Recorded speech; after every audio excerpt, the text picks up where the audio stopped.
Welcome to the I Am series, and today's I Am is found in the book of John, chapter 11, verses 25 and 26, which states, Jesus said to her, I am the resurrection and the life. He who believes in me, though he may die, he shall live.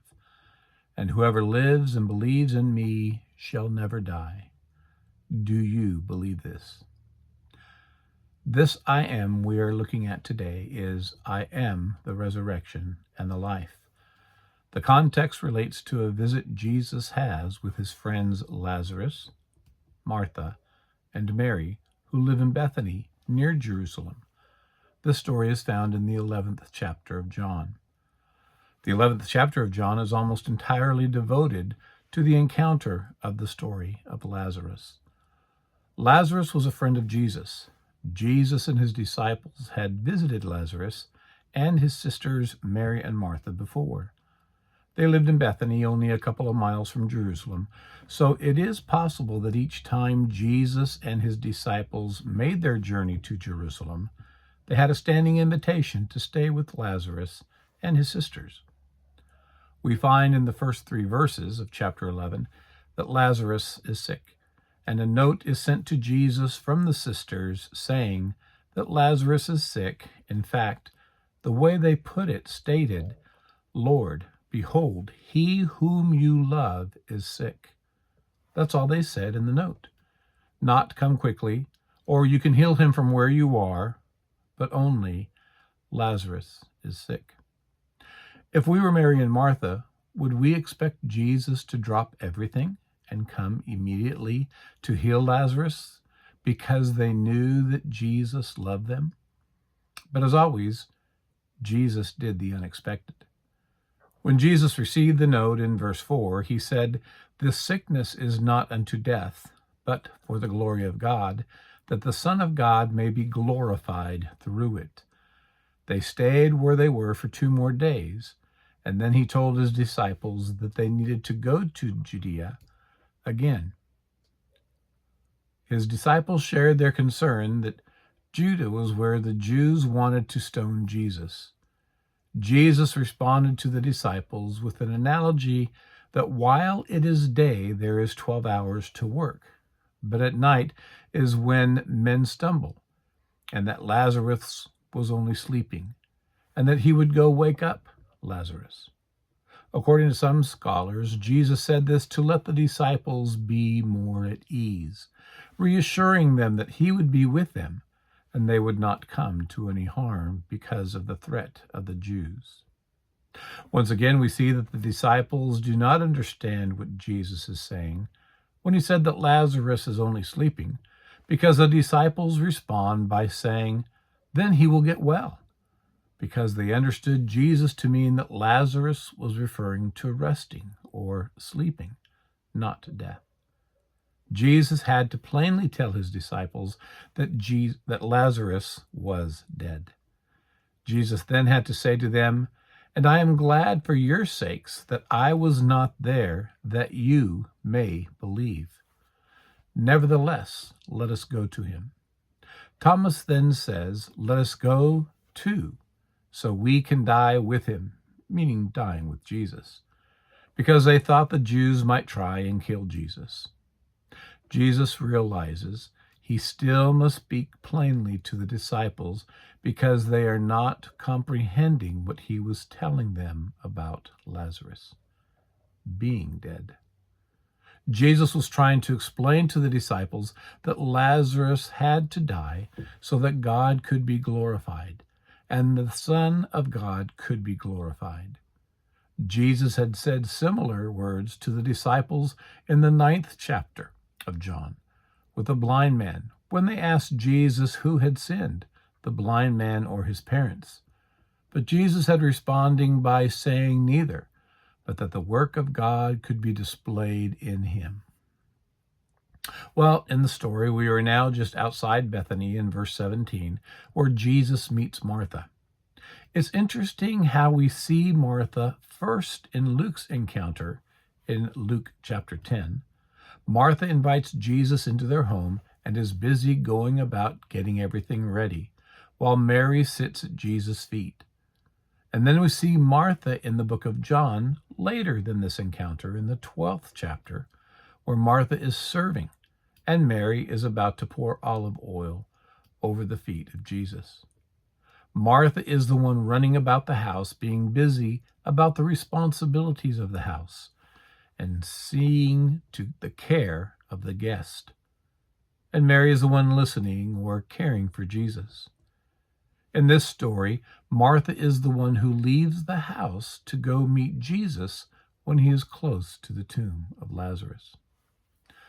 Martha says this to Jesus in the 21st verse: "Lord, if you had been here, my brother would not have died. But even now I know that whatever you ask of God, God will give you."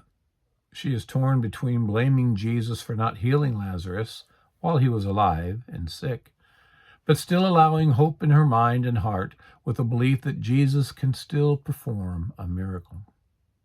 Jesus said to her, "Your brother will rise again." Martha said to him, "I know that he will rise again in the resurrection of the last day." Now Martha was referring to a Pharisee teaching found in Daniel chapter 12, verse 2, which states, "And many of those who sleep in the dust of the earth shall awake, some to everlasting life, some to shame and everlasting contempt." And another text found in the book of Mark, chapter 12, verses 26 and 27. "But concerning the dead, that they rise, have you not read in the book of Moses in the burning bush passage, how God spoke to him, saying, 'I am the God of Abraham, the God of Isaac, and the God of Jacob.' He is not the God of the dead, but the God of the living. You are therefore greatly mistaken." We see that Martha knows Jewish teaching about the resurrection, even though she is a woman and not taught in Hebrew school. This encounter is much like the encounter Jesus had with the woman at the well, that she had knowledge about the Jewish faith and Samaritan history, the differences about where and how to worship, but also about the coming of the Messiah. Jesus then tells these words, "I am the resurrection and the life. He who believes in me, though he may die, shall live. And whoever lives and believes in me shall never die." Do you believe this? Jesus says directly to her that "I am." And with these words, we can sense in the mind of Martha, churning through her knowledge of the encounter of Moses with God when he told Moses, "I am that I am." Martha responded to Jesus by saying, "Yes, Lord, I believe that you are the Christ, the Son of God, who is to come into the world."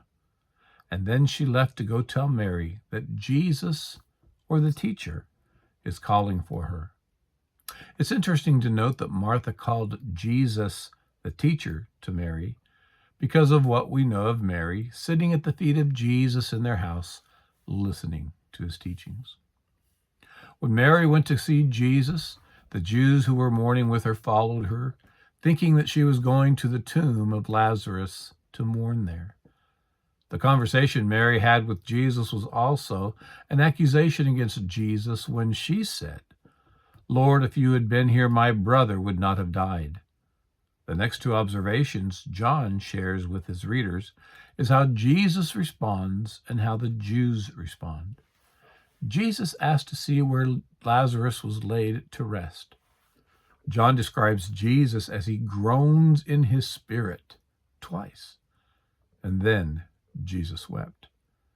Some scholars believe that Jesus wept not only because of what was going on in front of him, the confusion of the disciples not understanding why he waited to see Lazarus, why Martha and Mary can't understand what Jesus is about to do, why the Jews don't believe what they teach about the coming of the Messiah and the resurrection of the dead, but a deeper meaning of the sin of man that has caused not just physical death, but spiritual death, and what sin has caused in everyday life.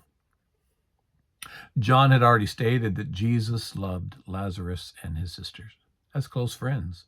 But a deeper meaning of Jesus groaning in his spirit also reflects on how the Jews were responding with the moaning, instead of faith, believing that Lazarus was alive in the spirit in heaven. Then some of the Jews said, "Couldn't he have kept Lazarus from dying like he healed the blind man?" Jesus asked for the stone to be taken away, but Martha is now concerned that there will be a smell coming from the tomb because Lazarus had been dead for 4 days. This was an important part of why Jesus had waited 4 days. It was believed by the Jews that the person's spirit of the one who had died hovered over the body for 3 days. But on the 4th day after death, the face was starting to become unrecognizable to any of the living, so their spirit left. Jesus' response to Martha was, "Did I not say to you that if you would believe, you would see the glory of God?" Then they took away the stone from the place where the dead man was lying, and Jesus lifted up his eyes and said, "Father, I thank you that you have heard me, and I know that you always hear me. But because of the people who were standing by, I said this, that they may believe that you sent me." Now when he had said these things, he cried with a loud voice, "Lazarus, come forth." And he who had died came out bound hand and foot with grave cloths, and his face was wrapped with a cloth. Jesus said to them, "Loose him and let him go." Some who read the story wonder why Jesus said Lazarus' name in a loud voice. 2 reasons are given. The first is that so the crowd could hear what Jesus was saying. In those days, wizards and charlatans would mumble their incantations so no one could understand them. Jesus wanted to be clear so all who could hear that he was praying to his heavenly Father. The second reason given by scholars is so Lazarus could hear him. Jesus was the only one who knew that Lazarus was still alive to hear Jesus' voice. After the resurrection, some Jews believed in Jesus. Some conspired to kill Jesus. Martha, Mary, and Lazarus went home, and Jesus and his disciples went to a city called Ephraim until things died down. This "I am the resurrection and the life" centers on the power of Jesus that he had over life and death. Jesus wanted his disciples, his friends, and the Jews to see the power of God demonstrated in this way. John wanted his readers to see the demonstration of the power of God over life and death. The 11th doctrine of the Salvation Army states, "We believe in the immortality of the soul, in the resurrection of the body, in the general judgment at the end of the world, in the eternal happiness of the righteous, and in the endless punishment of the wicked." This doctrine could have come from this encounter with Jesus. This "I am," along with the living water, the living light, the living bread, the gate with Christ as the living person to lay his life down to protect his sheep, the living shepherd who protects his sheep and cares for his sheep, is now also the resurrection and the life. Resurrection and life are connected through Jesus, who is the resurrection and the life. Our resurrection will be at the return of Christ. Let us share in the hope of our resurrection with Christ, that we will have everlasting life. May God bless you.